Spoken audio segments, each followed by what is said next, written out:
पुरीसु जनयति इति पुरंजना। हम सभी लोग पुरंजन हैं। और हम कौन हैं? परमात्मा कौन है? हमारा मित्र। हम परमात्मा के मित्र हैं। अभिज्ञात माने परमात्मा, पुरंजन माने हम सब। हमने कहा परमात्मा से कि प्रभु हम घूमना चाहते हैं। भगवान ने कहा ठीक है, घूम के आओ। तो 84 लाख उन योनियों में खूब घूमे। अंत में हमें यह मानव देह प्राप्त हुआ। ये मानव देह 9 दरवाजों का मानव देह है। पुरंजन को अच्छा लगा, हमें यह शरीर ज्यादा अच्छा लगता है, क्योंकि भजन पूजन कल्याण इत्यादि के लिए यह मानव शरीर ही है। अन्य जितने भी शरीर हैं उनमें आप भजन नहीं कर सकते हैं। वो मोक्ष का दरवाजा नहीं है। मोक्ष का दरवाजा तो मानव शरीर है। मानव शरीर ही मोक्ष का दरवाजा है। ऐसे माने आप जैसे अंधेरे में कोई व्यक्ति दरवाजा ढूंढ रहा हो, या फिर ये कह सकते हैं कि अंधे को एक घर में बंद करके रखा हुआ है और उससे कहा जाए कि दरवाजे से होता हुआ निकल जा। तो अंधा क्या है कि दरवाजा खोजने के लिए दीवार पकड़ के जाएगा, लेकिन जैसे ही दरवाजा आया उसके सिर में खुजली मची, तो वो चलता जा रहा है और वो दीवार से हाथ उठाया और उसने खुजाना प्रारंभ किया। तब तक क्या था? वो दरवाजा निकल गया, आगे बढ़ गया। ऐसे ही ये जो शरीर हमें मिला है, मानव तन मिला है, ये भजन करने के लिए मिला है। और हम क्या करते हैं? हम भजन न करके भोग ज्यादा करते हैं। तो जो हमें कल्याण करने के लिए ये शरीर मिला है, इससे हमारा कल्याण हो नहीं पाता, हम अपना कल्याण नहीं कर पाते हैं, तो फिर हम इसी संसार में आ जाते हैं। बार बार हमारा जन्म होता है, बार बार हम मर जाते हैं। लेकिन ये जो 9 दरवाजा है, पुरंजन को जब अच्छा लगा, इसमें प्रवेश किया तो वह सुंदर स्त्री कौन है जिससे उसने विवाह किया? वो सुंदर स्त्री है बुद्धि। हम सब लोग बुद्धि के इशारे पे ही तो नाच रहे हैं। बुद्धि ने कह दिया कि नाचो, भजन हो रहा है, अच्छा भजन है, तो नाच लिए। बुद्धि ने कह दिया नहीं, बड़े बूढ़े बैठे हुए हैं, इनके सामने नाचना ठीक नहीं है, तो बैठे रहे। बुद्धि ने कह दिया अरे भगवान का भजन हो रहा है, इसमें बड़े बूढ़े क्या मना करेंगे? अरे भगवान के भजन में तो नृत्य से तो भगवान को रिझाया जाता है, तो नाच दिए। बुद्धि ने कहा नहीं, मन नहीं लग रहा है, नींद आ रही है, बाहर चलते हैं, बाहर चले गए। तो जैसा जैसा हमारी बुद्धि कहती है, हम उस बुद्धि के इशारे पे चलते हैं। बुद्धि के जो 11 सैनिक हैं, पुरंजनी के जो 11 सैनिक थे, वो कौन है?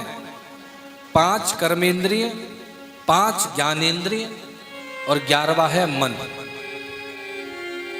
और जो 5 फणों का जो सर्प है वो क्या है? वो है हमारी पंच प्राण वायु, अपान व्यान उदान समान आदि। ये हमारी पंच प्राण वायु है। ये हमारे शरीर की रक्षा कर रहा है, मतलब हमारे शरीर की रक्षा कर रहा है। क्योंकि जब हम सोते हैं तो हमारी सब इंद्रियां सो जाती हैं, हमारा मन भी सो जाता है, लेकिन पंच प्राणवायु तो हमारी नहीं सोती।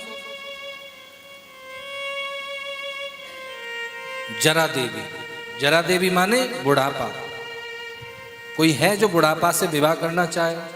कोई चाहता है कि हम बूढ़े हों? आपको अपनी डेट ऑफ बर्थ मालूम होगी, जन्म की तारीख, विवाह की शादी की सालगिरह मालूम होगी, बच्चे कब हुए आपको पता होगा।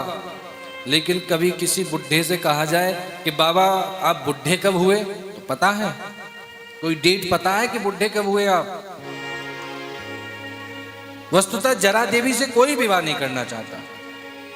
तो जरा देवी ने क्या किया? किसकी सहायता ली? चंडवेग। चंडवेग कौन है? संवत्सरो चंडवेगः। ये दिन और रात, यही तो चंडवेग है। जो दिन है वो गोरे गंधर्व हैं 360, और जो काली गंधर्वियां हैं वो रात्रि हैं। ये चंडवेग संवत्सरों, ये सेना है संवत्सर की।